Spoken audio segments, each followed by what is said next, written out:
Sarovaram bio പാർക്കിന്റെ മുഖം മാറുന്നു. നവീകരണ പ്രവർത്തികൾ അവസാന ഘട്ടത്തിൽ.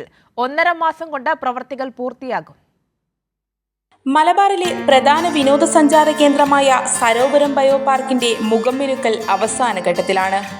1.5 മാസത്തിനുള്ളിൽ പ്രവൃത്തികൾ പൂർത്തിയാകും. ചുറ്റുമതിൽ നിർമ്മാണവും ഗ്രീൻ ഷട്ടറുകൾ മാറ്റിസ്ഥാപിക്കലും പുരോഗമിക്കുകയാണ്.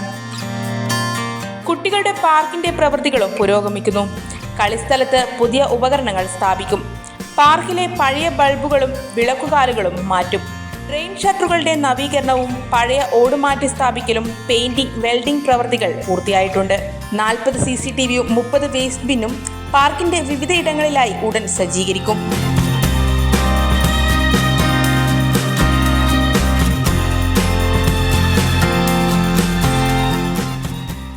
നിലവിൽ പ്രവർത്തിക്കുന്ന കഫ്റ്റീരിയയും നവീകരിക്കും.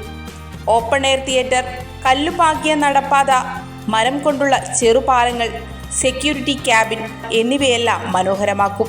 തകർന്നതും തുരുമ്പെടുത്തതുമായ ഇരിപ്പിടങ്ങൾ, ടോയ്ലറ്റ് ബ്ലോക്ക്, അമ്യൂണിറ്റി സെന്റർ എന്നിവയും നവീകരിക്കും. പാർക്കിലെ ജൈവ വൈവിധ്യം സംരക്ഷിക്കുന്നതാണ് മുൻതൂക്കം. ജൂലൈ അവസാനത്തോടെ പ്രവൃത്തികൾ പൂർത്തിയാകും. 2013 നവീകരണത്തിനായി 2.10 കോടിയുടെ പദ്ധതിക്ക് ഭരണാനുമതി ലഭിച്ചത്.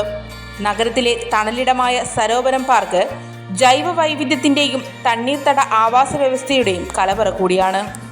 2 കോടിയിലേറെ രൂപ ചിലവഴിച്ചാണ് കോഴിക്കോട് സരോവരം ബയോ പാർക്ക് നവീകരിക്കുന്നത്. നവീകരണ പ്രവർത്തനങ്ങൾ അവസാന ഘട്ടത്തിലേക്കാണ്. മാറുന്ന കേരളത്തിനോടൊപ്പം മാറുകയാണ് കോഴിക്കോട് നഗരവും. ക്യാമറാമാൻ RK ഫിറോസിനൊപ്പം ശരണ്യ പൊയ്യേരി, കൈരളി ന്യൂസ്, കോഴിക്കോട്.